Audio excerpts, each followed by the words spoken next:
हे वंदना गुरुदेव। हाँ जी। विषय निश्चय ने और व्यवहार ने, ये कल हमारे आज शुरू किया था हमने, लेकिन हीरालाल जी का कहना था कि इसको थोड़ा दोबारा से कर दें, तो अब बीच बीच करेंगे तो हम नया, लेकिन बीच बीच में वो सारी चीजें ले लेंगे। निश्चय ने श्रद्धा का विषय है और व्यवहार ने आचरण का विषय है। ये बहुत पक्का हो जाना चाहिए। निश्चय ने आत्मा के गूढ़ गहन रहस्य को जानने का एक साधन है, और उसी से आत्मा की श्रद्धा और अनुभूति होती है। अब निश्चय ने है कि ये आत्मा के गूढ़ गहन रहस्य को जानने का साधन है। लक्ष्य मतलब यही होगा, निश्चय ने से लक्ष्य होगा, और उसी से आत्मा की श्रद्धा और अनुभूति होती है। ये श्रद्धा जो है ना पक्की की भी, निश्चय में लक्ष्य में अगर पता है तो फिर पक्का है, तो फिर आत्मा उसमें श्रद्धा भी है कि पूरी ऐसा होगा।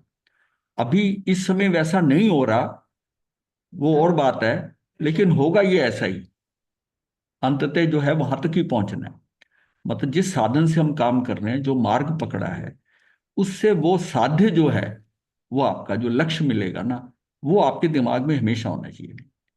ये जब हमने वो प्रोएक्टिव वगैरह किया था ना, तो उसमें ये आया था कि ये कि keeping and in the mind. किसी काम को करते हुए अगर उसका एंड आपके दिमाग में नहीं है तो उस ढंग से नहीं होता। और उसकी एग्जांपल हमने ली थी, जो कंपनी का मैनेजर है उसको पता है कि ये ऐसे ऐसे बनकर ऐसे जाएगा, उसके दिमाग में इतने ऑपरेशन है और अंत में रिजल्ट ये आएगा। लेकिन जो एक वर्कर है, जो एक छोटा सा काम कर रहा है, उसमें उसको नहीं पता होता मैं जो जो काम कर रहा हूं ये जाकर कहाँ लगेगा और क्या बनेगा। वो तो बस उसी को उसी हिसाब से कर रहा है, उसको ये भी नहीं, हाँ हाँ उसी हिसाब से कर रहा है। बस यही बात है। हमें किसी ने बताया, हम वैसा करने लग गए। हमने किसी ने बताया, हम उसको वैसे ही करे जा रहे हैं, करे जा रहे हैं, करे जा रहे हैं, तो वर्कर की तरह कर रहे हैं। तो कार्य क्या हो रहा है, वर्कर की तरह हो रहा है कि आपको कुछ आगे पता नहीं क्या होना है, कैसा होना है, बस किसी ने बता दिया, किसी ने समझा दिया, आप करे जा रहे हो।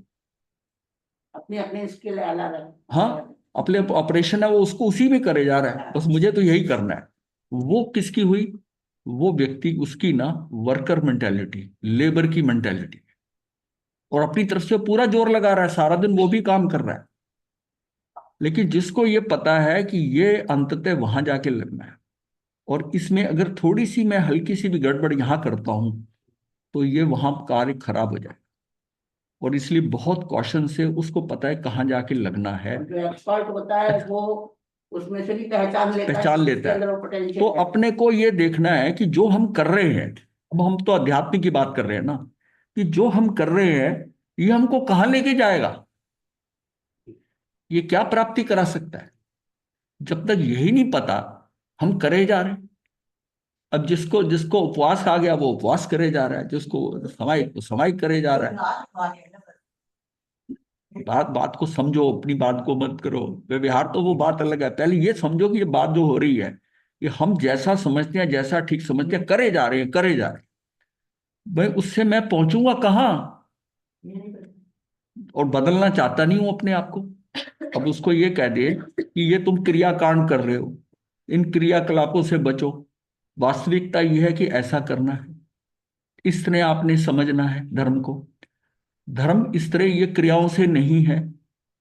धर्म तो उसको पूरी तरह आत्मसात करने में है, उसको समझना है पूरा कि हमें करना क्या है। वो जिसको समझ में आ गया वो क्रियाओं से निकल जाएगा, नहीं तो क्रिया छोड़ेगा नहीं। तो वो फिर एज ए लेबरर ही रहेगा, वर्कर ही रहेगा। उसका फिर इनाम जो है ना, वो जैसे लेबर की तनख्वाह होती है उतना ही मिलेगा। और जो मैनेजर है, जिसको पता है ये इसको और मैनेज, इसको और ठीक कर सकते हैं, इसको और ठीक कर सकते हैं, इसको आगे इसको और बेटर कर सकते हैं, और हमने जाना वहां तक है, उसको सारी लाइन क्लियर है। बस इसी तरह अगर हम उसको मैनेज करें, अपने अध्यात्म को मैनेज करें, अपने आप को, वो कब होगा मैनेज, जब मैं अपने आप को देखता रहूंगा कि भाई मैं जो कर रहा हूं इससे मैंने पाया क्या। अगर मैंने 10-20 साल का करने के बाद में भी मैं वहीं का वहीं हूं, या मैंने कुछ नहीं किया, तो इसका मतलब वो समय तो बेकार गया। अगर काल के अनुसार परिवर्तन नहीं आया मेरे में, तो इसका मतलब है कि जो कुछ मैं कर रहा हूं वो कुछ नहीं कर रहा। कुछ करता होता तो परिवर्तन आता ही आता मेरे में। अगर कुछ परिवर्तन नहीं आया और अंत तक भी ऐसा ही करते रहना है तो बस। वर्षों बीत जाते हैं उसी हाल में। हाँ जी, वर्षों बीत जाते हैं, वरना जिंदगियां बीत जाएंगी, बीत हाँ। गई हैं। हमने अपने आप को, किसी दूसरे के ऊपर दृष्टि तो बड़ी जल्दी जाती है, अपने पे देखे कि हमने क्या पाया अभी तक। कोई श्रावक है तो मुझे इतने साल हो गए करते को, कोई साधु है तो मुझे इतने हैं, ठीक है 10 वर्ष हो गए। पहले 5 वर्ष तो उसको सिर्फ पात्र ही संभालने आते हैं, ये करना, गोजरी लेने जाना, ये करना। जब छोटी उम्र में दीक्षा लेते हैं कुछ नहीं पता होता, लेकिन फिर उसमें 20 साल की जिसकी दीक्षा पर्याय हो जाए, 25 साल की, अब वो अपना करे कि भाई संयम लिया है, कुछ तो किया है, लेकिन मैं पहुंचा कहां तक, वहीं का वहीं।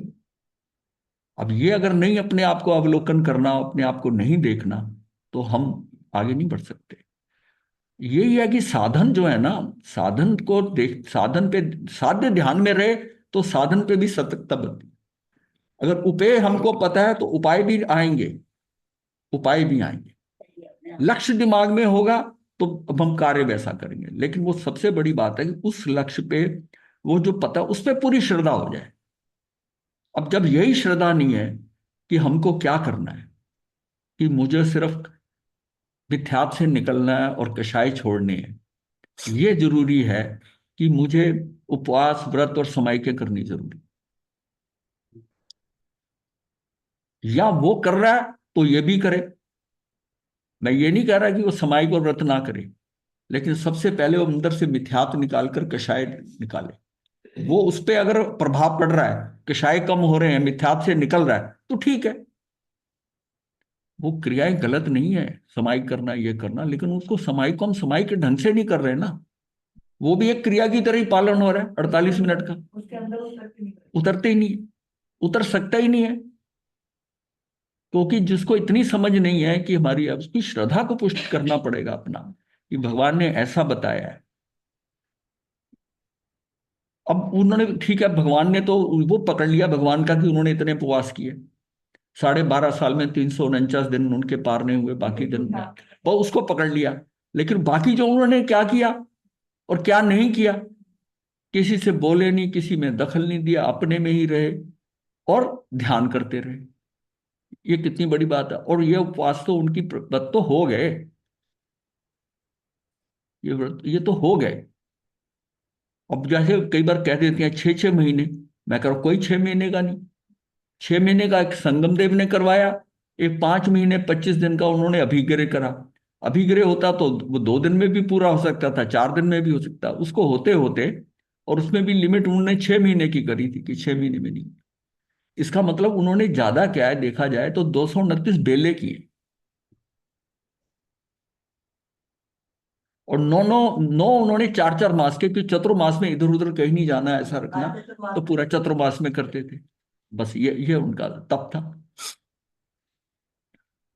तप को उन्होंने तप बना के नहीं किया, ध्यान किया। ध्यान में जब दृष्टि जब आती थी कि अंदर क्या है, शुद्धा वेदनी होता था, स्वतः होता था। स्वतः होता था। अब वो जब शुद्धा वेदनी के कारण ध्यान टूटा, तो ये नहीं है कि मैंने नहीं खाना, वो चल पड़ते थे गोचरी लेने, मिल जाए ठीक है, नहीं मिली तो नहीं। सहज खाना, सहज था, सहज था, तप भी सहज, तप सहज था, तप तो हो गया, हो गया। हो गया। और ध्यान किया, हाँ। मौन रखा, ये मन में था मैं किसी से बोलूंगा नहीं, किसी के काम में इन्वॉल्व नहीं करूंगा, उनके सामने ही सब गड़बड़ हो रही वो थी। तो अपना संकल्प बना के संकल्प बना के कर रहे थे, वो तो संकल्प बना के कर रहे थे, और बाकी जो हो रहा था ठीक है। तो ये हमने इतना अगर समझ लें धर्म को, तो फिर सारी उन स्थितियों से निकल जाएंगे।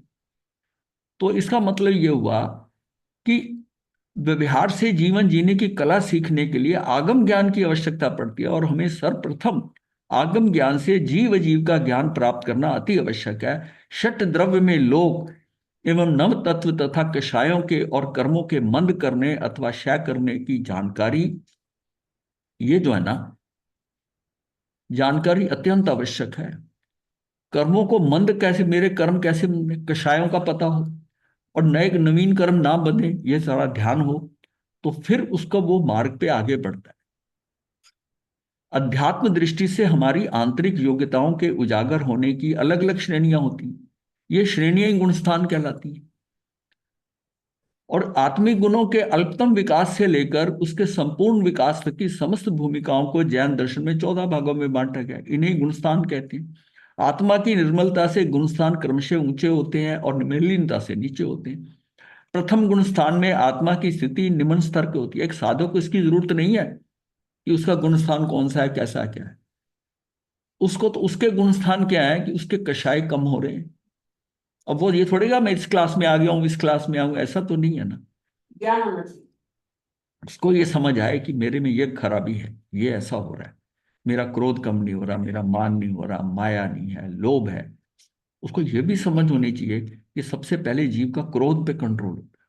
क्रोध ज्यादा है और देखने में सबसे वो ज्यादा प्रत्यक्ष है क्रोध, लेकिन जाता पहले है। मान है, माया और पीछे है, और सबसे आखिर में लोभ है। लोभ है, तो ज्यादा दूर है। लोभ ज्यादा दूर है, अंदर गहरा है, गहराई में गया हुआ। तो आत्मा पर कर्मों के आवरण की सघनता जैसे जैसे कम होती जाती है, वैसे वैसे आत्मा अपनी प्राथमिक भूमिका को छोड़कर शनै शनै शुद्धता की ओर बढ़ते हुए ऊपर के गुणस्थानों की ओर आरोहण करती हुई चरम 14वें गुणस्थान भूमिका की ओर गमन करती है। इसी के अंतर्गत अनेक प्रकार की ऊंच नीच परिणाम जन स्थितियों का अनुभव करती रहती है। यह क्रम चलता रहता है और आत्मशक्ति की प्रबलता से उन स्थितियों को पार करते हुए अंततः चरम लक्ष्य को प्राप्त करने में सफल हो जाते। अपने को एज ए खुद एक श्रावक को अपने गुणस्थान देखने की जरूरत नहीं। कोई ये तो नहीं बताएगा मैं चौथे में आ गया, पांचवें में आ गया, छठे में आ गया। पहले तो है कि मिथ्यात्व से निकला अनंतानुमति के शायद, चौथे का उसको पता चल जाएगा। अगर चौथा आता है तो उसको पता चलेगा, उसके अनुभव में आ जाएगा, और उसके बाद उसका फिर मार्ग अपने आप ही प्रशस्त हो जाता है, वो उधर बढ़ता है। फिर चौथे का सबसे बड़ा बेनिफिट ये है कि उसकी उसकी प्रज्ञा थोड़ी जो है ना वो जाग जाती है, और उसको सारा भेद जो है ना उसी चीज में नजर आने लग जाता है। जो क्रिया उससे पहले वो करता था, अब उसी में ही उसको गलतियां नजर आने लग जाती। अब मैंने ऐसा नहीं करना, अब ऐसा नहीं करना, और उसी हिसाब से उसकी उसकी स्थिति वो हो जाती। जो चीजें उसने सिर्फ थ्योरी के हिसाब से ऊपर से याद करी थी, बताई गई थी, बुद्धि में थी, वो अब उसको प्रैक्टिकल नहीं, ये ऐसा ही है, समझ में आ गया, समझ में आ गया, ये ठीक है गलत है, वो उसको समझ में आ जाता है। तो इससे ये हुआ कि हमें अपने को समझना है। हम एक्चुअल किसी और की ना देखें, अपने को ही देखते रहे कि मैं कहाँ हूं। और जीवन में परिवर्तन आता है, आदमी विचारधाराएं बदलती है, व्यक्ति आगे बढ़ता बढ़ता पीछे लौट आता है। उसकी बुद्धि में ये आ जाता है ना कि कुछ गलत हो गया। ये तभी होता है जब वो अवलोकन करे, और एक जिद्दी स्वभाव होता है कि अब तो हम निकल गए यहां से, अब तो वापस नहीं आना। अब पता चल गया गलत है, तब भी नहीं वापस आना। मैं इसको मूढ़ता कहता हूं। तुम्हारी मूढ़ता वाला बात है कि जब समझ नहीं थी, भाई हो गया डिसीजन, क्या है इसमें, अब उसको उससे हम आगे बढ़ गए उस डिसीजन पे, और जहां रियलाइज हुआ कि नहीं गड़बड़ हो गई, गलत हो गया, कोई संकोच नहीं, वापस वापस। ठीक है, अब यह है कि एक बार निकल गए, अब ये दृष्टि भी होती है कि ये हम निकल गए यहां से, अब नहीं, अब वापस जाएंगे तो क्या सब कहेंगे कि लौट के आ गए वापस को, लौट के बुद्धू घर को आए। हाँ? लौट के बुद्धू घर को आए, लेकिन अब हुआ नहीं, भाई गलती हुई है। ज्ञान से बुद्धू, ज्ञानी आए हैं, बुद्धू नहीं आए। हाँ हाँ, ये इस चीज से समझना है कि अगर मैं कई बार कहता हूं कि अगर कीचड़ में एक पैर आगे बढ़ गया, चला गया जूता, तो दूसरा फंसाने की बजाय पहले के अंदर देखो कि पैर निकला है, नहीं निकल रहा ना, जूता छोड़ दो, तो जूता छोड़ दो, मोजे से निकलाओ, मोजा बचा लो, मोजे से पैर से निकाल लो, क्योंकि दूसरा पैर पड़ गया तो फंस गए। तो ये था ना, मतलब ये तो एक होता है इनको, मतलब इन्होंने कदम बढ़ा लिया लेकिन पायल तक पहुंचे पायल भी नहीं पहुंचे। नहीं नहीं, पायल आने वाली थी, पायल झनक पड़ी, पायल ने झनका दिया कि नहीं गलती हो गई, वापस। और ये बहुत अच्छी बात है, ये क्षमता आनी चाहिए कि जहां हमारी भूल हुई उसको उसी समय करेक्ट करें कि भाई हो गई, ठीक है, गलती से व्यवस्था में पड़ा था, वहां तक चले गए, अब बुद्धि बता रही है गलत हो गया, वापस।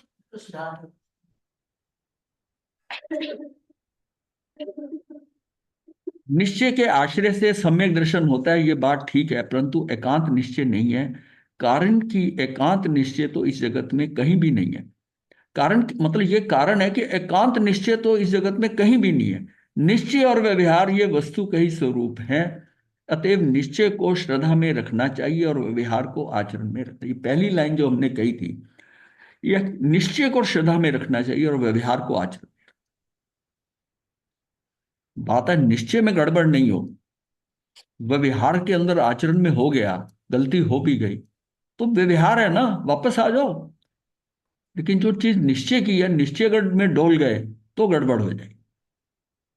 निश्चय और व्यवहार दोनों ही जानने का नाम अनेकांत का सिद्धांत है। जिन शासन अनेकांत में है, जिन शासन जो है ना अनेकांत में है, यही जैन धर्म की ये मैं कहूंगा ब्यूटी है कि जो जिन शासन, मतलब किसी और धर्म में ऐसा नहीं है कि अनेकांत जो है, स्यादवाद जो है, ये जो शब्द दिए गए हैं, इसके बिना आप धर्म को समझ ही नहीं सकते। अगर एकांतता किसी चीज को लेंगे कि आत्मा एक है, ये ऐसा ही होता है, ऐसा होता है, ऐसा नहीं है। उसमें ये भी है और ये भी है। वो तत्व भी है तो अतत्व भी है, एक है तो अनेक भी है, नित्य है तो अनित्य भी है। और जो वो जो है, जो सत्य है, सत्य और असत्य में, सत्य से जो वो स्वय द्रव्य, स्वय क्षेत्र, स्वय काल, स्वय भाव में है, वो क्या है, अपने द्रव्य से, स्वय द्रव्य से। और असत्य क्या है कि यही चीजें हम पर द्रव्य से करते हैं। ये जो ये 14 बोल जो हैं, 14 बोल से आत्मा की वास्तविकता अनेकांत को पूरा समझाया गया है। स्यादवाद को पूरा क्लियर कराया गया कि इन 14 स्थितियों से आत्मा का, स्यादवाद को ये करता है, अनेकांत यही बताता है कि देखिए ये नित्य भी है, नित्य भी है, एक भी है, अनेक भी है। सत्य और असत्य के अंदर आकर द्रव्य क्षेत्र काल भाव ले लिए। 4 तरह से वो हो गया, 4 तरह से पर द्रव्य का हो गया। स्वय द्रव्य से तो उसको एक्सेप्ट किया, पर द्रव्य से कहा कि नहीं, ऐसा नहीं होगा। ये भी उस पर द्रव्य का भी द्रव्य क्षेत्र काल भाव है, उसके हिसाब से आपका कुछ नहीं होता, आपका स्वय द्रव्य से होता है, वो बताया। नित्य और एक अनेक बता दिया। ये 14 जो बोल हैं, 4 और 4 तो स्वय द्रव्य के, पर द्रव्य के 8 हो गए। और बाकी जो है सत तत् अतत् का हो गया, एक अनेक और नित्य, क्योंकि 6 वो हो गए, 8 और 6 14 है, 14 भावों से समझाया गया। अब तो समझ में आ गए होंगे 14।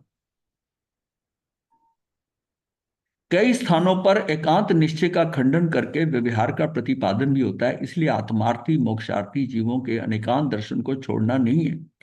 कारण कि मात्र आत्मा ही नहीं, संसार के सर्व पदार्थ मोक्ष मार्ग अनेकांत स्वरूप है।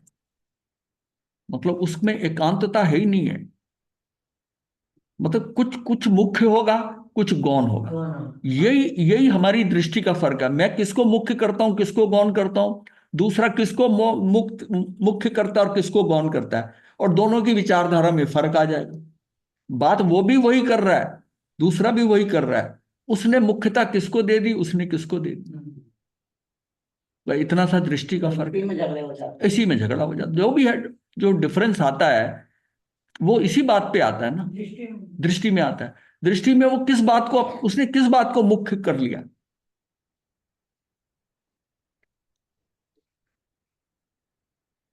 अनेकांत दर्शन को छोड़ना नहीं है। कारण कि मात्र आत्मा ही नहीं, संसार के सर्व पदार्थ और मोक्ष मार्ग अनेकांत स्वरूप हैं। कारण वस्तु ही अनेकांत स्वरूप से है। वस्तु को जानने वाला केवल ज्ञान भी अनेकांत स्वरूप है। केवली की वाणी भी अनेकांत स्वरूप है। सिद्ध भगवान में भी उत्पत्ति, व्यय और ध्रुवता है। आत्मा तो वहां भी है ना, वो आत्मा जो है उसमें भी उत्पाद, व्यय और ध्रुव है। पर्याय की उत्पत्ति व्यय व्यवहार है, और ध्रुवता यह निश्चय है। जो पर्याय की उत्पत्ति है, उत्पत्ति और व्यय, पर्याय की उत्पत्ति और व्यय जो है वो व्यवहार है, वो व्यवहार है। और ध्रुवता ये निश्चय है। वस्तु को संपूर्ण रीति से ग्रहण करे जाने से उसका नाम प्रमाण है। एक जैसे न्याय होता है ना, एक प्रमाण होता है। न्याय में जिस चीज में हम एक अंश एक तरफ से देख रहे हैं, प्रमाण में सभी तरफ से, सभी अंशों से। प्रमाण टोटल के ऊपर है, प्रमाण से है। और न्याय एक एक अंश, उसका एक अंश लेके चलता है। और अगर ना वस्तु को संपूर्ण रीति से ग्रहण करें,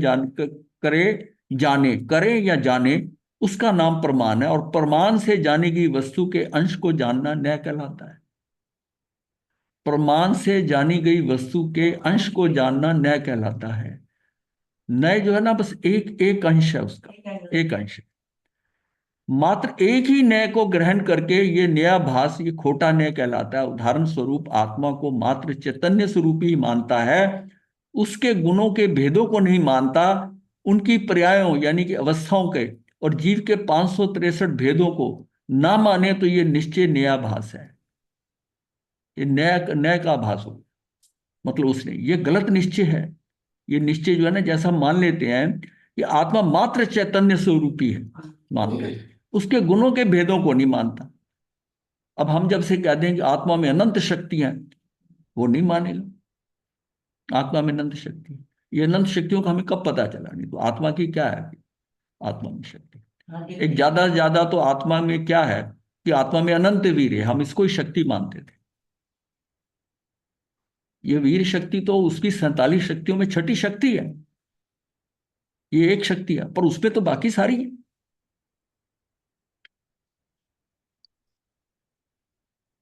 तो उनकी पर्यायों, अवस्थाओं, जीव के 563 भेदों को ना माने तो वो निश्चय न्यायाभास है। न्यायाभास का मतलब खोटा न्याय, सही नहीं है जो वो आभास जो हो रहा है ना, न्यायाभास मतलब खोटा न्याय कहलाता है, वह गलत निश्चय है। इसी प्रकार मात्र जीव के 563 भेद माने, परंतु एगे आया सूत्र से अभेद स्वरूपी एक अखंड चैतन्य पिंड ना माने, ना अनुभव करे, तो वह व्यवहाराभासी कहलाएगा। वो उसमें फंस गया, उसको एक नहीं मान रहा, आत्मा को भेद मान लिए, उसको एक नहीं मान रहा, एगे आया। ये निकांत है, दोनों तरफ से समझना पड़ेगा, दोनों तरफ से समझना पड़ेगा। संपूर्ण लोक निश्चय और व्यवहार से युक्त है। छयों के छह द्रव्य निश्चय व्यवहारात्मक हैं। मोक्ष मार्ग में भी निश्चय व्यवहार है, एकांत निश्चय भी नहीं है और एकांत व्यवहार भी नहीं है। हमारे मोक्ष के मार्ग में भी निश्चय और व्यवहार दोनों चल रहे हैं। एकांत निश्चय भी नहीं है और एकांत व्यवहार भी नहीं है। व्यवहार हमारा छूटता जाएगा, हम निश्चय की तरफ बढ़ते जाएंगे, सीधा निश्चय पे नहीं जा सकते। जब हम कहते हैं अडोल अकंप हो जाता है, ये हो जाता है, अपने आप को रोक कर बैठ जाओ, मैं अडोल अकंप हो गया जो है, और मैं हिलूंगा नहीं, कुछ नहीं करूंगा ऐसा ऐसा करके, और मुझे मुक्ति हो जाएगी क्या? नहीं होगी। वो प्रोसेस ही निकलना पड़ेगा सारे, वो व्यवहार से सारा, वो अंदर करते करते। कोई चीज तो आप जबरदस्ती किसी चीज को ऐसा नहीं कर सकते, और ना ही होगा। हर वस्तु में निश्चय व्यवहार साथ में ही है, दोनों साथ साथ चल रही।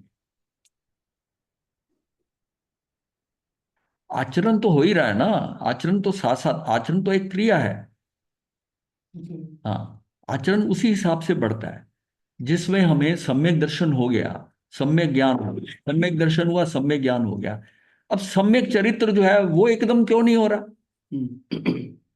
सम्यक चरित्र है, ये आचरण का विषय है, ये क्रमशः होता है। अब ये हो गया कि आपकी दर्शन दृष्टि ठीक हो गई, ज्ञान जो है सारा सम्यक हो गया, बट इसमें समय लगेगा चरित्र में। अब ये दोनों सही हो गए, अगर आ गया तो ये भी एकदम हो जाना चाहिए, नहीं होगा। ये आचरण का है, ये व्यवहार में है, ये एक एक स्टेप आगे बढ़ जाएंगे। एक सिक्के, ये दोनों क्या है? ये दोनों एक सिक्के के दो पहलू हैं, दो साइड्स हैं एक ही सिक्के के। व्यवहार ये बर्तन है, पात्र है, निश्चय ये दूध है। दूध जिस पात्र में रखा है ना, दूध निश्चय से है, लेकिन व्यवहार के बिना दूध को रख नहीं सकते आप, उसके लिए वो पात्र चाहिए। ये वैसे है, ये बर्तन है, पात्र है, निश्चय है। निश्चय को भी संभालने के लिए वो व्यवहार चाहिए, बर्तन चाहिए दूध रखने के लिए। दूध पीना हो तो बर्तन की जरूरत पड़ेगी ही, परंतु बर्तन को तो नहीं पीना है, पीना तो दूध ही है, और पीकर दूध बर्तन फेंकना है अपने चाहे। लेकिन जब तक नहीं पिया तो बर्तन की जरूरत है ना, तो बर्तन लेके ही दूध पिया जाएगा, बर्तन में ही दूध पिया जाएगा। पीना तो दूध उसी तरह व्यवहार के बिना निश्चय प्राप्त नहीं हो सकता। प्राप्त तो निश्चय को ही करना है, पीना तो दूध ही है। श्रद्धा में तो निश्चय है, परंतु निश्चय को प्राप्त करने की प्रक्रिया व्यवहार है। मतलब श्रद्धा में तो निश्चय है। ये जिसमें दर्शन मोहनीय कर्म का क्षय हो, क्षयपशम हो, उपशम हो, उसमें आप सन्मार्ग दिखाई देता, उन्मार्ग ओझल हो जाता है। अब हमें क्लैरिटी हो जाती है, क्योंकि ये क्या है कि ये दर्शन मोहनीय कर्म के कारण ही उसको सही मार्ग नहीं आ रहा था, और दिखाई दे जाए तो उस पर चलता नहीं था। चलने का काम आगे चरित्र मोहनी करेगा। तो यहां से दर्शन मोहनीय के कर्म के कारण, उससे होने से अब मुझे क्या है कि मुझे वो क्लैरिटी हो जाती। तो श्रद्धा में तो निश्चय है, परंतु निश्चय को प्राप्त करने की प्रक्रिया व्यवहार है, व्यवहार है। अब इसमें ना कुछ ऐसे हैं जिसको हम देखना कि वस्तु का आंतरिक स्वरूप, कुछ उदाहरण दिए हुए। वस्तु का आंतरिक स्वरूप जो है वो निश्चय है, और वस्तु का बाह्य स्वरूप व्यवहार है। जैसे दूध और बर्तन हमने जाना था कि दूध निश्चय है, ये समझने के लिए कि निश्चय है क्या, असली चीज क्या है।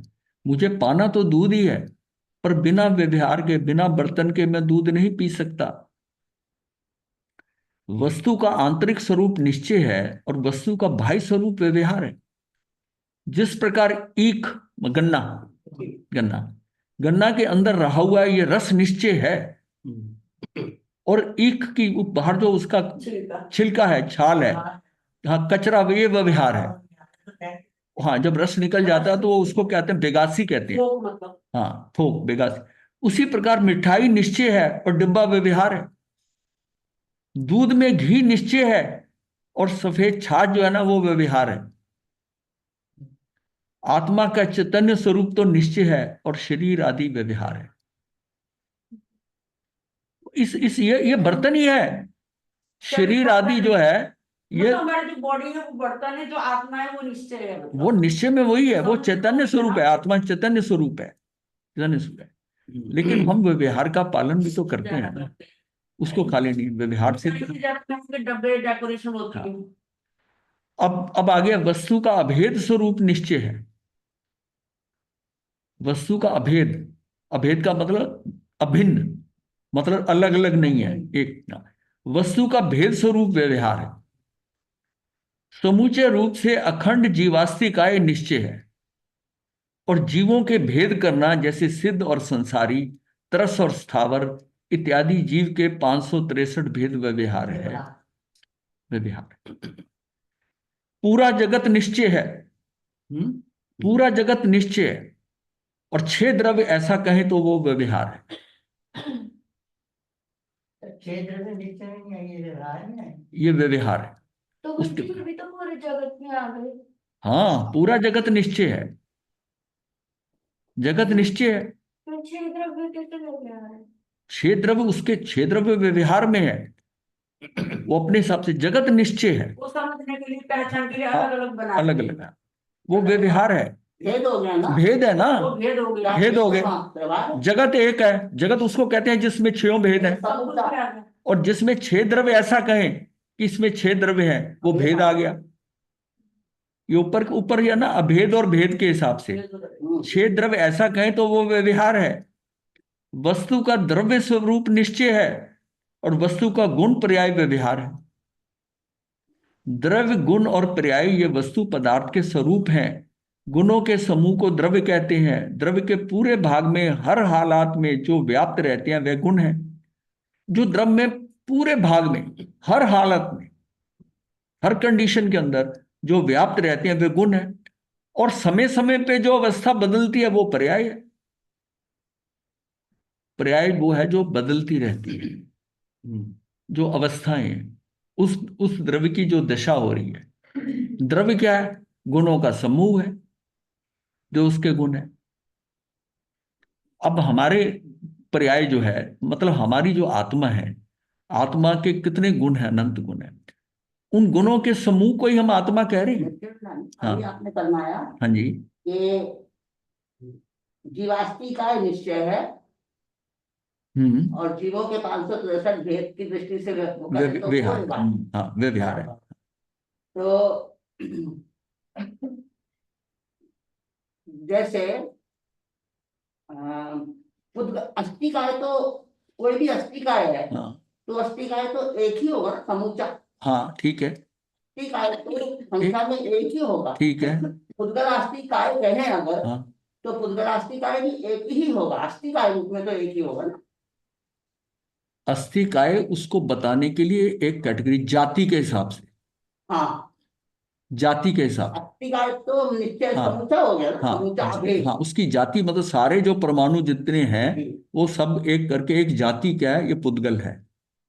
पुद्गल है। जैसे गाय है, सफेद भी है, ब्राउन भी होती हैं, चिकत्तेदार भी है। तो सारी गायों की जाति को हम एक कहते हैं, जाति। तो वो इस तरह है, जाति है ये।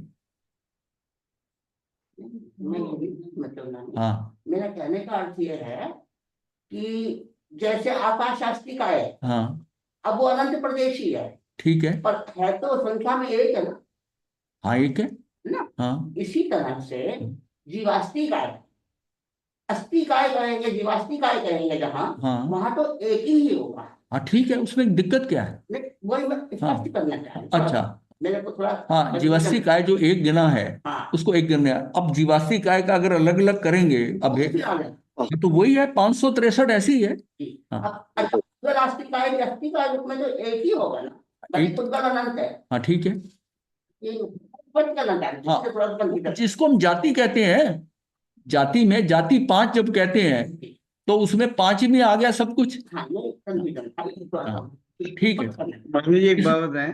हाँ आपने बोला जगत निश्चय है व्यवहार और ये 6 द्रव्य व्यवहार है, ये तो बात चलो समझ में आ गई। हाँ, जब हम द्रव्य को अलग में देखेंगे और उनको उनके पर्याय या गुण से कंपेयर करेंगे तो फिर द्रव्य जो है वो निश्चय माना जाएगा। द्रव्य जो है वो आगे, हाँ, ये स्टेप बाय स्टेप ये ऐसे होता है। जो पहले द्रव्य जो जिसको निश्चय लिया है, कहीं पर हाँ वो भी व्यवहार में आ जाएगा आगे हाँ, जाके। अभी ये देखो, बात अभी सारे सारे पॉइंट आएंगे। रहा हाँ, वो हाँ आगे जाके आते हैं।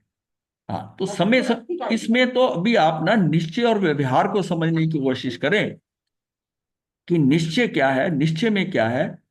और निश्चय में तो मैं चैतन्य हूं मात्र, ठीक है। और व्यवहार से आप उसमें शक्तियां कितनी है। तो इसमें द्रव्यत्व वस्तु का निश्चय स्वरूप है। जो द्रव्यत्व वस्तु का निश्चय स्वरूप है और गुणों के भेद, पर्यायों का भेद व्यवहार है। वस्तु का ध्रुव स्वरूप निश्चय है और उस वस्तु का उत्पाद व स्वरूप व्यवहार है। पर्याय अवस्था का उत्पन्न होना वह उत्पाद है और पर्याय का नष्ट होना वह है। इसे व्यवहार कहते हैं। पर्याय उत्पन्न और नष्ट होती है, फिर भी वस्तु कायम रहती है, वह ध्रुव है। जैसे सोना धातु ध्रुव है, परंतु सोने का गहना बनाना, उसे तोड़कर दूसरा गहना बनाना, यह व्यवहार है। सोना तो ध्रुव है, यह निश्चय है। इसीलिए बताया कि हर जो पदार्थ है, वस्तु जो है, यहां पर हर द्रव्य जो है वो सामान्य विशेषात्मक है। कोई ऐसा अलग नहीं। उसमें एक फैक्टर ऐसा है जो ध्रुव है, समान विशेषात्मक। तो जब ये हम कहते हैं तो इसका मतलब सामान्य क्या है? जो कभी बदलता नहीं है। और विशेष क्या है? जो हर समय बदल सकता है। वो इस वर्तमान की क्या पर्याय है, उससे विशेष है। इसी तरह ही आत्मा की बात है, द्रव्य पर्यायात्मक आत्मा की। अब वो आत्मा किया अब किस पर्याय में है, तो बदलता हुआ नजर आ रहा है। तो ये तो अब चीज बड़ा सिद्धांत ही है कि कोई भी पदार्थ है उसमें ये दोनों फैक्टर होंगे ही होंगे, होंगे ही होंगे। हाँ, सामान्य और विशेष हो गई हो। परंतु सोने का गहना बनाना, उसे तोड़कर दूसरा गहना बनाना, ये व्यवहार है। सोना तो ध्रुव है, ये निश्चय है। वस्तु का सामान्य स्वरूप निश्चय है और वस्तु का विशेष स्वरूप व्यवहार है। जीव सामान्य से सभी जीव सामान्य में सभी जीव आ जाते हैं और द्रव्य सामान्य में सभी द्रव्य आ जाते हैं। जिसमें नाम या जाति का उल्लेख ना हो वह सामान्य है और नाम या जाति का उल्लेख हो वो विशेष है। जिस प्रकार सर्व मनुष्य तो सामान्य है और व्यक्ति व्यक्ति वह विशेष है। सर्व मनुष्यों की बात करें तो सामान्य है और व्यक्ति व्यक्ति वो विशेष। सामान्य में एक रूपता है इसलिए निश्चय है और विशेष में एक रूपता नहीं है इसलिए व्यवहार, इसलिए व्यवहार है। श्रद्धा निश्चय है और आचरण व्यवहार है। यदि श्रद्धा है तो उसमें कोई संकल्प विकल्प नहीं है, इसलिए श्रद्धा निर्विकल्प होने से निश्चय है और आचरण में भिन्न भिन्न विकल्प होने से व्यवहार है। अब श्रद्धा निश्चय और आचरण व्यवहार है। अब उसको आचरण के हिसाब से श्रद्धा अगर निश्चय में आ गई तो आचरण व्यवहार से निश्चय को पाने के लिए सबका अपना अपना व्यवहार हो सकता है। सब एक ही प्रकार से मुक्ति के मार्ग में नहीं बढ़ते। कौन किस मार्ग से बढ़ रहा है, कौन किस मार्ग से बढ़ रहा है, वो उनके व्यवहार का फर्क है, लेकिन जो लक्ष्य है उसका वो एक ही है। तो श्रद्धा में निश्चय है और फिर आचरण में व्यवहार आता है और लोगों ने अलग अलग आचरण करके उस लक्ष्य को पा लिया, उस लक्ष्य को पा लिया। इसका कोई एक तो है नहीं, ये व्यवहार की बात। कोई रस्सी पे नाचते नाचते नट की तरह नाचते नाचते पा गया, मतलब ये सारा उसका अपना अपना है, व्यवहार है। इसीलिए कहा है ना कि इस धर्म के मार्ग में किसी को कॉपी करने की जरूरत नहीं है। आपका एक अलग आपका आचरण का मार्ग है, पर सबका जो लक्ष्य है निश्चय सबका एक है। हाँ, मतलब सबको क्लियर है कि ये जितना पौद्गलिक मटेरियल मेरे साथ है ये सारा छूटना है। बस अब कैसे छुड़ा दो, कैसे छोड़ दो, ये छूटेगा तो मुक्ति होगी। इसमें कोई ये निश्चय की बात है, छूटना ही है। ये आत्म अपने आत्म प्रदेशों से ही मुक्त होगी और बाकी सारा कचरा यहीं रह जाएगा। उपयोग में स्थिरता वो निश्चय है और योग में प्रवृत्ति है वो व्यवहार है। ये एग्जाम्पल्स हैं, ये अपने आप को पुष्ट करने के लिए। नहीं तो ये समझ नहीं आएगा निश्चय व्यवहार, शब्दों में आ जाएगा। ये प्रैक्टिकल समझने के लिए इन हर चीजों में उपयोग में स्थिरता है वह निश्चय है और योग में प्रवृत्ति व्यवहार है। उपयोग का अर्थ है ज्ञान और दर्शन। ये हमने जाना था, चेतना को जब जाना था कि चेतना की शक्ति से ये जो बोध होता है, ज्ञान दर्शन व्यापार का बोध होता है, उसे उपयोग कहते हैं। तो उपयोग का अर्थ है ज्ञान और दर्शन। ज्ञान व दर्शन में स्थिर होना निश्चय है। मन वचन काया रूप योगों की प्रवृत्ति से आत्म प्रदेशों की चंचलता व्यवहार है। ये सबका अपना अपना आचरण, अपना अपना व्यवहार है। एक उसी चीज को देखते हुए एक किसी के आत्म प्रदेश इतने उछलने लग जाएंगे और एक की वो स्पंदन ही नहीं करेगा, उसको कुछ फर्क ही नहीं पड़ा बाहर क्या है। ये उसका व्यवहार है, उसका आचरण है। जैसे निवृत्ति वह निश्चय है और प्रवृत्ति वह व्यवहार है। संपूर्ण रूप से मन वचन और काया से निवृत्त हो जाना वह शैलेशी अवस्था रूप 14वां गुण स्थानक है। जहां संपूर्ण निवृत्ति है वह निश्चय है। निवृत्ति का प्रारंभ अनंतानुबंधी के शायद दूर करने रूप 4थे गुण स्थान से है, अतः 14वें गुण स्थान पर पूर्ण निवृत्ति होती है। निवृत्ति का अर्थ है गुप्ति। निवृत्ति के लक्ष्य से अगर प्रवृत्ति है तो वह है समिति। निवृत्ति के लक्ष्य से अगर प्रवृत्ति है तो वो समिति है। समिति व्यवहार है। मुनियों को गुप्ति में रहना चाहिए, आवश्यकता होने पर समिति का आचरण करना चाहिए। अब गुप्ति आपकी निश्चय में हो गई और समिति आपकी व्यवहार हो गई। इस तरह अपनी ना हर एक्टिविटी को जानना होगा। निश्चय और व्यवहार को शाब्दिक नहीं जानना, पूरा समझना होगा कि ये मेरा व्यवहार है। व्यवहार से पर जब मैं व्यवहार कर रहा हूं निश्चय पे कहीं चोट ना हो रही कहीं उसमें गड़बड़ नहीं हो सकती, क्योंकि उसमें वेरिएशन है। व्यवहार के अंदर आपकी अपनी स्थिति बदलाव हो सकता है, निश्चय वैसा ही है। हाँ महाराज जी, इसका मतलब ये रिलेटिव टर्म्स हैं। हाँ, ये है शुरू से ही। ये सारा जो अनेकांत है, ये सापेक्षवाद की बात चल रही है, इसमें तो रिलेटिविटी साथ चल रही है। मतलब कोई चीज एब्सोल्यूट गलत या सही है ही नहीं है। हाँ, एब्सोल्यूट जो गलत और सही हो, सब relative है। सारे ये रिलेटिव होने से वो जो होता है कि ये सापेक्ष। हाँ सापेक्षा से, इसके कारण ये गलत है और वही चीज यहां सही हो जाएगी। निश्चय निरपेक्ष। हाँ, ये सारा जो है, ये सारा क्या है, स्यादवाद अपेक्षावादी है। और इसी से ही अनेकांत दृष्टि क्लियर होती है। अनेकांत दर्शन है, वाद नहीं है। अनेकांत दर्शन को समझाने के लिए, उसका कथन करने के लिए, वो जो कथन है वो हमारा जो है ना, वो स्यादवाद है। सापेक्ष। हाँ, उसको सापेक्षवाद भी कहते, अपेक्षावाद कहते हैं कि अपेक्षावाद से है। अब ये हो जाएगा क्लियर सारा। ये आपने समिति का जो बताया ना, हाँ बहुत अच्छी लगी है परिभाषा। हाँ निवृत्ति के लक्ष्य पूर्वक सम्यक प्रवृत्ति, हाँ, समझ। बस सही लगी है परिभाषा। मुनियों को गुप्ती में रहना चाहिए, आवश्यकता होने पर समिति का आचरण करना चाहिए, आवश्यकता होने पर। जी। तो ये जो है ना, ये आचरण जो अलाउड है, ये व्यवहार अलाउड है, हाँ, व्यवहार अलाउड है, पर लक्ष्य में गुप्ती है कि मुझे अगर कुछ आवश्यकता नहीं है, मैं कुछ नहीं करूं, मैं कहीं ना जाऊं, मैं हिलूं भी नहीं। बिना लक्ष्य के तो उसको हिलना भी मना है।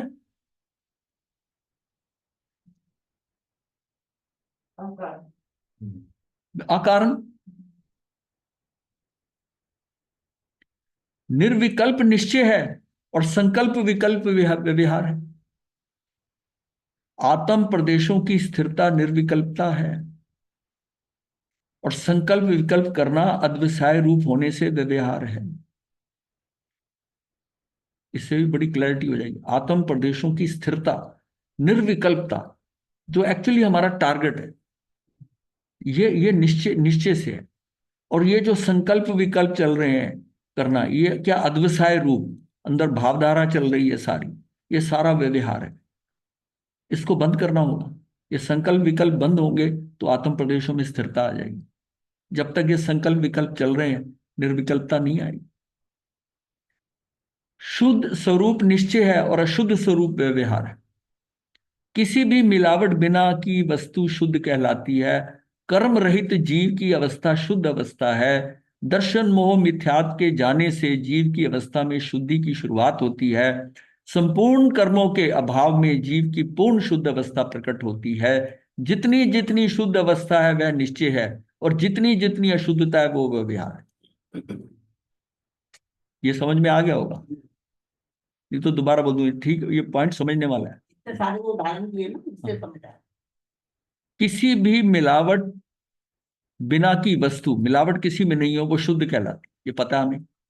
कर्म रहित जीव की अवस्था शुद्ध अवस्था। अगर कर्म हट गई, मिलावट है ना कर्म, कर्म रहित जीव की अवस्था शुद्ध अवस्था है। दर्शन मोह मिथ्यात्व के जाने से जीव की अवस्था में शुद्धि की शुरुआत होती है, यहां से होती है। और संपूर्ण कर्मों के अभाव में जीव की पूर्ण शुद्ध अवस्था प्रकट होती है। जितनी जितनी शुद्ध अवस्था वह निश्चय है और जितनी जितनी अशुद्धता है वो व्यवहार। जितना जितना हम शुद्ध होते जाएंगे, हम निश्चय की तरफ बढ़ते जाएंगे, व्यवहार छूटता जाए, व्यवहार छूटता है। व्यवहार को हटाना नहीं है, व्यवहार छूटेगा। जितना जितना हम आगे बढ़ेंगे व्यवहार कम होता जाएगा और निश्चय की तरफ बढ़ते जाए। पता भी नहीं लगेगा तो हाँ। छूट गया। अखंड रूप से जानना निश्चय है और खंड खंड रूप से जानना व्यवहार है।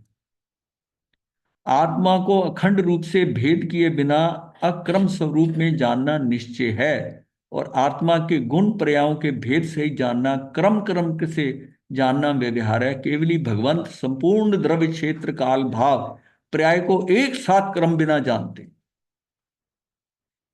मतलब उनके क्रम से नहीं जानते। द्रव्य क्षेत्र काल भाव संपूर्ण द्रव्य को एक समय की पर्याय में कंप्लीटली जानते। मति श्रुत मन पर वे ज्ञानी क्रम से जानते हैं। मतलब जो छद्मस्त है वो उसको क्रम से जानेगा। द्रव्य देख रहा है, द्रव्य है, क्षेत्र है, काल है, भाव है, उसको अलग अलग जानेगा। इसलिए उसको उसको ग्रास्प करना बड़ा स्लो होता है। वो इस ढंग से जानता है। पांचों इंद्रियों की एक एक इंद्रिय का ज्ञान ले रहा है वो। और वो केवली जो है ना, वो सारा इकट्ठा, पांचों इंद्रियां क्या, पांचों इंद्रियों का द्रव्य क्षेत्र काल भाव से उसी समय में जान। क्योंकि ये ना, ये सिस्टम से है, ये उस मशीन से है, ये उससे जो स्टेप बाय स्टेप चलती है। मशीन के एक अपने ये मशीन का सिस्टम है ना, उससे सेट चल रही है। और जो आत्मा से देख रहा है वो तो सीधा एकदम टक स्पॉट, ऐसे पैसे से कैमरा खुला और एक पिक्चर पूरी ले ली, पूरा पूरा पूरा चित्र खींच लिया, उसमें सब कुछ नजर आ गया।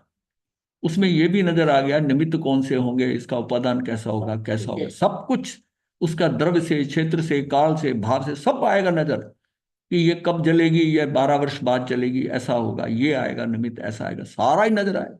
वो सोच सोच के पार्ट टाइम होता है, एक शॉट में सारा नजर आता है। हम तो एक साथ सोच भी नहीं सकते। नहीं हाँ, सोच, एक साथ होता है ज्यादा। हाँ एक साथ होता है एक साथ घटित होता है आत्मा का, इसीलिए उसको ना, उसको प्रत्यक्ष ज्ञान का है। और ये जो हमारा इंद्रियों से, इवन चाहे मन पर भी ज्ञानी पूछा, ये परोक्ष ही है, परोक्ष ही है। ये परोक्ष है। द्रव्य दृष्टि निश्चय है और पर्याय दृष्टि व्यवहार है। गुण पर्यायों के भेद को गौण करके मात्र द्रव्य को देखना निश्चय है। अगर मेरी दृष्टि सिर्फ द्रव्य पे है तो ये निश्चय में। और अगर मैं गुण पर्यायों के भेद में देख रहा हूं, गुण पर्यायों के भेद को गौण करके मात्र द्रव्य को देखना निश्चय, और द्रव्य के गुण पर्यायों के मुख्य रूप से देखना यह पर्याय दृष्टि। इसलिए बार बार कहा जाता है ना, द्रव्य दृष्टि रखो, पर्याय दृष्टि छोड़ो। और उस बार बार द्रव्य आर्थिक ने और पर्याय, मतलब उसको पर्याय के ऊपर कहा है कि पर्याय को मत दे, क्योंकि पर्याय को देखना फंसना है। पर्याय दृष्टि व्यवहार है। जिस प्रकार पुद्गल के संबंध यानी कि भिन्न भिन्न वस्तुओं को देखना व्यवहार है, परंतु वस्तु में मात्र परमाणु परमाणु तत्व ही है, ऐसा देखना यह निश्चय है। अब परंतु वस्तुओं में मात्र परमाणु परमाणु तत्व ही ऐसा देखना यह निश्चय है। जीवों में नारकी, त्रयंच, मनुष्य और देव के रूप में, सिद्ध के रूप में देखना यह व्यवहार है, परंतु सर्व में एक मात्र चैतन्य स्वरूपी तत्व को देखना निश्चय है। ये भी जैसे कहते हैं ना, ये भी शुद्ध आत्मा है, ये भी प्रभु है, ये भी आपको नहीं लेना ये क्या है, कैसा भी है, मतलब एक छोटा सा जीव भी है, उसको भी यही लेना कि ये भी शुद्ध आत्मा, ये आत्मा, ये भी आत्मा, ये भी मेरे जैसे है। ये भी महाराज जी लास्ट की लाइन क्लियर करिए। जीवों में नारकी, तिरंज, मनुष्य और हाँ देव के रूप में, सिद्ध के रूप में देखना, वो ये पर्याय है ना? हाँ, ये सब डिफरेंट आप तो पर्याय है। कहते कि हर जीव जीवों प्रभु में देखिए। मैं, ये नारकी है, ये त्रियंच है, ये मनुष्य है, देव, ये सारे संसारी हो गए। और सिद्ध के रूप में देखना कि ये सिद्ध है, ये भी व्यवहार है। परंतु अगर हम ये देखते हैं कि सारे ही चैतन्य स्वरूपी तत्व को देखना, ये निश्चय में है कि सब में वही तत्व है। हाँ, मैं मतलब कोई भी जीव सामने नजर आ रहा है, वो सारे सिद्ध समान ही है, मतलब वो इनके क्यों, द्रव्य वो रूप को चैतन्य के देखना हिसाब से। व्यवहार है और तत्व रूप को देखना निश्चय है। हाँ, मतलब तत्व स्वरूपी तत्व, उस चैतन्य मात्र स्वरूपी तत्व को देखना यह निश्चय है। समझ है। हाँ वो पर्याय में नरक त्रियंच हाँ पर्याय है ये। हाँ। शाश्वत भाव निश्चय है, अशाश्वत भाव व्यवहार है। कोई भी पर्याय विनाशी भाव है, इसलिए अशाश्वत है, व्यवहार है। द्रव्य अविनाशी है, इसलिए शाश्वत भाव है, निश्चय है। स्थिरता में टिका रहे वह शाश्वत है, कायम ना टिके मतलब अस्थिर रहता है जो, वो अशाश्वत है। इतनी एग्जाम्पल से बताया गया कि अंदर अंदर घुस जाए निश्चय और व्यवहार। उपादान महाराज जी निश्चय है, इजी नहीं है समझना। हाँ उपादान निश्चय है और निमित्त व्यवहार है। आपका उपादान वो निश्चय है और निमित्त व्यवहार है। सुख दुख के निमित्त, उत्थान पतन के निमित्त से पूरे लोक में भरे हुए हैं, निमित्त भी पूरे हैं। और जो आपको सुख दुख देने वाले हैं, ऊपर नीचे उत्थान, ऊपर उठाने वाले, गिराने वाले हैं। परंतु जिसका उपादान होता है या योग्यता होती है, उस हिसाब से निमित्त यानी कि संयोग निमित्त रूप बनते हैं। उसमें निमित्त का कोई दोष नहीं है। कार्य के होने में मुख्य कारण या साधन उपादान ही है, इसलिए उपादान निश्चय है और निमित्त व्यवहार है। व्यवहार से कहलाएगा कि इसके निमित्त से ये कार्य हुआ, व्यवहार से कहलाएगा कि इसके निमित्त से ये कार्य हुआ, परंतु वास्तव में तो उपादान के हिसाब से ही कार्य हुआ। कार्य के होने में उपादान और निमित्त दोनों होते ही हैं, एक से कार्य नहीं होता। निमित्त कुछ करता है। हाँ, ये अगर आपने निमित्त उपादान नहीं किया होता ना, ये आपको समझ नहीं आता, आता। समझ नहीं आता। ये सारा विषय ही उसके बाद आने वाला है। तो महाराज जी, उपादान में जो योग है उसको व्यवहार माना जाएगा? उपादान में योग योग क्यों मानेंगे उसको? योग्यता नहीं। आपने अभी सुना ना, आपका उपयोग जो है, हाँ, हाँ, उपयोग और योग को जब लेते हो तो योग व्यवहार है। वही मैं कह रहा हूँ महाराज जी, हाँ, हाँ। कि उपयोग आपका उपादान में निश्चय योग है, जो होगा वो उपयोग। व्यवहार होगा। हाँ, उपयोग निश्चय है। समझ। अब देखो ना, समझ में आने लगा ना आपको। कार्य के होने में उपादान और निमित्त दोनों होते हैं, एक से कार्य नहीं होता। अब एक टेबल है जो बिल्कुल, जब वो हमने अभी किया है ना, उस सबको ना थोड़ा एक ही शॉट में देख ले कि वस्तु का आंतरिक स्वरूप निश्चय है और वस्तु का बाह्य स्वरूप व्यवहार है। हमने वो पैकेजिंग देखी थी ना, कि बाहर का डिब्बा वो जो है, और आंतरिक अंदर जो वस्तु है उसका आंतरिक वो निश्चय है और बाहर व्यवहार है। वस्तु का भेद स्वरूप निश्चय है और भेद स्वरूप व्यवहार है। वस्तु का द्रव्य स्वरूप निश्चय है, वस्तु के गुण स्वरूप व्यवहार है। वस्तु का ध्रुव स्वरूप निश्चय है, वस्तु का उत्पाद वे स्वरूप व्यवहार है। वस्तु का सामान्य स्वरूप निश्चय है, वस्तु का विशेष स्वरूप व्यवहार है। श्रद्धा निश्चय है, आचरण व्यवहार है। उपयोग ज्ञान में स्थिरता निश्चय है, योग की प्रवृत्ति विहार है। ये आपकी बात आ गई विपिन जी। निवृत्ति निश्चय है और प्रवृत्ति व्यवहार है। निर्विकल्पता निश्चय है और संकल्प विकल्प व्यवहार है। शुद्ध स्वरूप निश्चय है और अशुद्ध स्वरूप व्यवहार है। अखंड रूप से जानना निश्चय है और खंड खंड रूप से जानना व्यवहार है। द्रव्य दृष्टि निश्चय है, पर्याय दृष्टि व्यवहार है। शाश्वत भाव निश्चय है, अशाश्वत भाव व्यवहार है। उपादान निश्चय है और निमित्त व्यवहार। समझ में आ गया?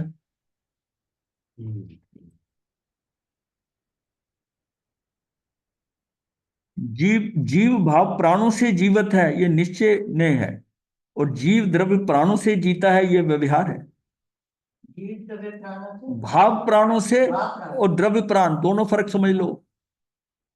जीव भाव प्राणों से जीवित है, ये निश्चय की बात है, और जीव द्रव्य प्राणों से जीता है, द्रव्य प्राणों से जीता है, ये व्यवहार है। द्रव्य प्राण मतलब भाव प्राण और द्रव्य, इसमें भी फर्क हो गया। भाव प्राण आपके निश्चय से हैं, सबके बराबर हैं। भाव प्राण अनंत ज्ञान, अनंत दर्शन, अनंत सुख, अनंत वीर, ये सबका बराबर निश्चय से है। और उसके कारण जो 10 भाव द्रव्य प्राण है वो व्यवहार है। ज्ञान में भी एक केवल ज्ञान को छोड़कर सारे व्यवहार है। जीव मतलब जीव में जीव चेतना है और जीव चेतना संयुक्त है, ये व्यवहार है। अब दोनों बातों में फर्क समझो। जीव क्या चेतना में है, जीव जो है वो चेतना में है, ये निश्चय की बात है। और जीव जो है चेतना संयुक्त है, चेतना अलग है। जीव चेतना संयुक्त जब कहते हैं, शरीर के साथ, हाँ हाँ साथ में, ये व्यवहार है। चेतना में होना ये निश्चय है, चेतना संयुक्त होना ये व्यवहार है।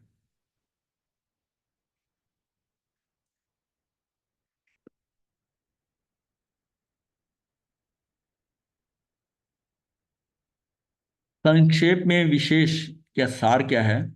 व्यवहार में कथन रूप, आचरण रूप, भेद रूप, उपचार रूप होता है।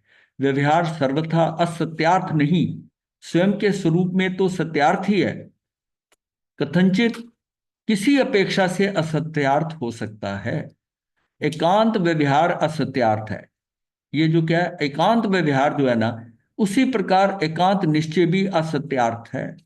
अगर निश्चय को भी एकांत लिया, एकांत में लिया, निश्चय और व्यवहार एक ही सिक्के के दो पहलू हैं। उसमें प्रधान और गौण जैसा कुछ भी नहीं है। अपेक्षा से कथनचित प्रधान और गौण करना पड़ता है। सिक्के में हम कहते हैं ये सिक्का का एक प्रधान एक गौण है, वो तो हमने किया ना। सिक्के के हिसाब से तो वो उसका कोई प्रधान और गौण क्या, उसके तो दोनों हिस्से ही हैं। अगर एक एक एक साइड पे भी खोट है, खराब है, तब भी सिक्का खोटा हो जाएगा, दूसरी साइड कितनी भी सही हो। निश्चय ने क्या है? निश्चय ने के दो भेद होते हैं, शुद्ध निश्चय ने और अशुद्ध निश्चय ने। शुद्ध निश्चय ने एकमात्र शुद्ध द्रव्य को ही ग्रहण करता है, जैसे कि द्रव्य से जीव का शुद्ध स्वरूप ग्रहण किया। द्रव्य से जीव का शुद्ध स्वरूप ग्रहण करना। जीव कभी अजीव नहीं होता। इसको सुधा, अजीव कभी जीव नहीं होता। जीव जीव ही रहता है और अजीव अजीव ही रहता है। इसका नाम द्रव्य से शुद्ध। द्रव्य से शुद्ध क्या है कि ये अजीब नहीं होगा। हाँ, जीव जीव रहेगा, अजीब अजीब होता है। मतलब वो निश्चय दृष्टि के अनुसार गुण पर्याय गौण रहते हैं, अर्थात उनमें गुण पर्याय का निषेध नहीं है। गौण और निषेध का फर्क समझिए। गौण करने का मतलब है कि उसको प्राथमिकता नहीं जा रही, पर वो है, उसका निषेध नहीं करना उसको। मतलब ये तो है जैसे चार बच्चे हैं, उसमें एक को प्रमुखता देखी, बाकी चार के नाम पीछे हो गए, बस इतना फर्क है, बाकी का निषेध नहीं है। और इसमें झूठ बोलने का दोष भी नहीं है। हाँ, नहीं, झूठ बोलने की बात नहीं इसमें। हाँ। जीव के 563 भेदों की तरफ दृष्टि नहीं है, परंतु अनंत गुणों के एक पिंड अखंड चैतन्य पुंज की ओर जो दृष्टि करता है वो शुद्ध निश्चय ने है। मतलब 563 भेदों की तरफ दृष्टि नहीं है, परंतु उसी आत्मा के अनंत गुणों के एक पिंड अखंड, हम कहते हैं अनंत शक्तियां उस आत्मा के अंदर। वो जीव के अनंत भेद हैं, वो तो अलग हो गया, 563 भेद कर दिए। और जो एक आत्मा है उसमें अनंत गुणों का एक पिंड अखंड चैतन्य पुंज है जो दृष्टि करता है, वो शुद्ध निश्चय ने है। अखंड अखंड आत्मगुणों का जो पिंड है उसमें भी तो अनंत शक्तियां हैं। हाँ, तो वो उसकी अपेक्षा बात करेंगे तो वो निश्चय हो, वो निश्चय हो गया, और शुद्ध निश्चय हो। शुद्ध निश्चय। और अगर 563 भेद में चैतन्य अगर ये है, शक्तियां अलग अलग करके बात करते हैं तो अशुद्ध निश्चय नहीं हो जाएगा। क्योंकि 563 भेदों में चैतन्य है, हाँ, तो वो अशुद्ध निश्चय ना हो। अशुद्ध निश्चय है है। ना? हाँ, अशुद्ध निश्चय। अशुद्ध निश्चय ने में द्रव्य के संयोग जन्य स्वरूप पर संयोग के कारण दिखाई देती है शुद्धता की ओर जो दृष्टि करता है वह अशुद्ध निश्चय ने है। अशुद्ध निश्चय ने समग्रतया कुल मिलाकर व्यवहार ने है। ये तो उसकी ब्रांडिंग की गई है। हाँ, ये जैसे अशुद्ध निश्चय ने किसको कहते हैं, वो इसलिए कहा अशुद्ध निश्चय ने कि राग द्वेष करा मैंने है, और हम कहते हैं आत्मा नहीं करता।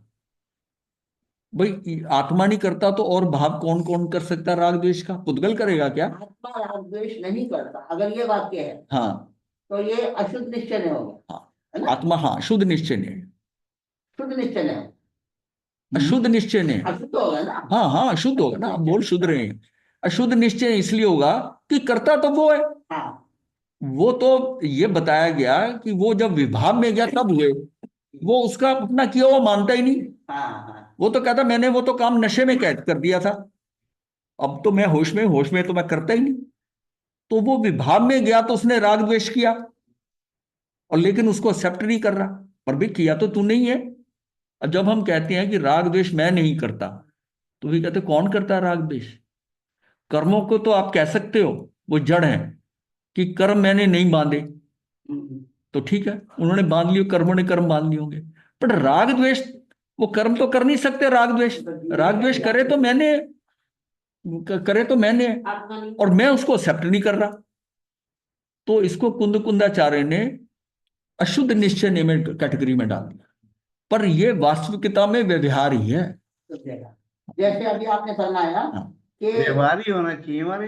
हम व्यवहार ही है। हाँ। लेकिन रीजन यह ये समझाने के लिए कि जब व्यवहार कहेंगे ना तो वो कहेंगे ये व्यवहार कैसे, भाई ये तो आत्मा ने किया। क्योंकि आत्मा अपने आप में तो कर्म बांध ही नहीं सकता है, वो तो जब विभाग में ना, है तभी चीजें आती हाँ, हैं। कर्म बांध नहीं सकता, वो तो समझ में आता है, पर हाँ, राग द्वेष आत्मा ने नहीं किया, ये आपको समझ में नहीं आएगा इसको समझे बिना। भाई राग द्वेष वो पुद्गल कैसे करेगा कर्म?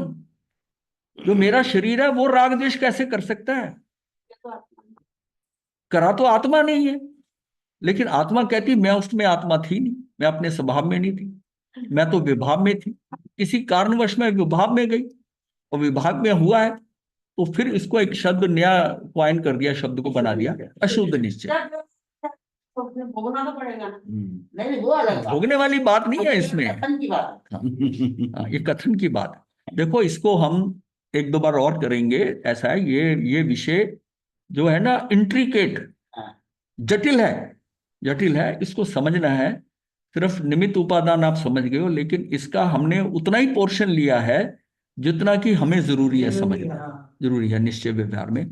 ये बहुत वास्ट है, न्याय को समझना। 47 नए हैं। हाँ। देखा है तो वो शक्ति वो अलग है, वो मतलब है जब आप ये बात कर नए को, इतना नए का तो एक पूरा नए न्याय, ये सारे बड़े कॉम्प्लिकेटेड इशू हैं। हमने तो अपनी मुक्ति के मार्ग में कितना मुझे समझ में आना है कि व्यवहार क्या है और निश्चय क्या है, और इसमें मुझे अनेकांत जो है, अनेकांत दर्शन को समझना है, स्यादवाद को समझना है। और ये सारी, क्योंकि इसके समझे बिना, दोनों रूप नहीं समझे बिना ना टोटल आत्मा समझ में नहीं आएगी, एकांत से समझ में नहीं आ सकती। और ये सिर्फ ये विषय जैन धर्म में ही ऐसा है, ऐसा ही, और कहीं नहीं आता। और कहीं नहीं है। और इसके बिना आत्मा की संपूर्ण जो चीजें समझ नहीं आ सकती। महाराज जी एक बात मैं सिर्फ क्लैरिफिकेशन के लिए पूछ रहा हूँ, हाँ ये जो अशुद्ध निश्चय की बात कही है, हाँ, ये तो सिर्फ आत्मा के स्वभाव और विभाव की में ही कहा होगा ना, किसी और जगह तो नहीं इस्तेमाल किया इस बात ये को? इस विषय को हम लेंगे आगे ना, पूरा टेबल में कि हाँ जी। सद्भूत और असद्भूत, व्यवहार और निश्चय, एक ही टेबल में सारी फॉर्मेशन होगी कि क्या निश्चय है, क्या व्यवहार है, कितनी तरह के व्यवहार हैं, कितनी तरह के निश्चय हैं, ये उपचरित है या अनुपचरित है, ये सारा लेंगे। तो आपको उससे पहले ये भूमिका ये बन जाए कि आप न्याय के अंदर निश्चय क्या है और व्यवहार क्या है। व्यवहार को आपको छोड़ना नहीं है और निश्चय की तरफ बढ़ना है। निश्चय की तरफ बढ़ते बढ़ते आपका व्यवहार धीरे धीरे छूटेगा। जिसको आज आप समझते हो कि भाई ये तो मेरा व्यवहार करना है, वहां शादी पे इनविटेशन है, मुझे तो जाना ही पड़ेगा, ऐसा करना है, मुझे करना ही पड़ेगा, हम तो समाज में रहते हैं, ये सारी बातें आप व्यवहार की कर रहे हो। इसलिए कर रहे हो कि निश्चय आपकी क्लैरिटी नहीं है। जिस दिन आपको निश्चय से क्लियर हो गया कि कोई किसी का नहीं है, कुछ नहीं है, मैं वहां जाके कर्म क्यों बांधूंगा, मैं रात्रि के टाइम जाऊंगा, वो घास के अंदर, वो लॉन के अंदर बना है, रात्रि को भोजन करूंगा खुले के अंदर, वहां पर बड़े जीव की हिंसा हो रही होगी, मेरी अनुमोदना हो जाएगी। अब जैसे जैसे ज्ञान बढ़ेगा, आप डिसीजन लोगे कि अगर दिन में शादी होती है तो मैं जाता हूँ, रात की खुले में हो रही है, रात्रि में किसी भवन में हो रही है, वहां तक तो मैं जा सकता हूँ, लेकिन खुले अगर किसी गार्डन में, किसी ऐसे हाउस में हो रही है जहां पर खुला हुआ है, मैंने नहीं जाना, क्योंकि उसमें हिंसा बहुत हो जाएगी। तो वहां से आप अपने अपने समझ आ गई आपको, अपने नियम बना लिया कि ठीक है मुझे, मैं डे मैरिजेस में जाऊं। तो ये क्या है, ये आपको धीरे धीरे उस तरफ बढ़ना आ जाएगा कि मैंने क्या छोड़ना है। अब आपका व्यवहार छोड़ना नहीं, छूटेगा। आप जो जो ज्ञान में पढ़ोगे ना, आपका व्यवहार छूटेगा, व्यवहार छूटेगा। तो वैसे छोड़ा नहीं जाता। वैसे मैं आपको कह दूं कि आलू छोड़ दो, नहीं छूटेगा। जिस दिन आपने ये समझ लिया कि आलू के अंदर कितना जीव है और कैसे होता है, अगर एक सब्जी नहीं भी खाई तो भाई क्या होता है, अगर मुक्त होना है तो इतना भी नहीं कर सकते क्या, बस उसी दिन आपके दिमाग से निकल जाएगा।